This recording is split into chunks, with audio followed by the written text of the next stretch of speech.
Hello, Ian with Dent Solution. Today I'm going to be working on a late model Sprinter. This is for one of my local transportation companies that I do dents for here in Napa Valley. And this is multiple panels, multiple difficult dents. The majority of these need to be pulled with glue because of the fact that they are not accessible from the back side of the panel the normal way that I do paintless dent repair. So join me here today as I work on the Sprinter van and get all these dents perfect for this transportation company.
So I've been working on this Sprinter van for the majority of the day.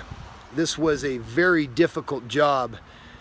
Even the dents that I thought I was able to access with tools from the back side of the doors and so forth, I wasn't. I had to actually glue pull virtually everything on this vehicle. So it took some more time to be able to do that. Glue pulling definitely takes a high level of skill and practice, downtime of actually doing dents with this method to be able to do the big dents like this, creases and so forth. So I was able to make this van perfect, clean this up for the customer.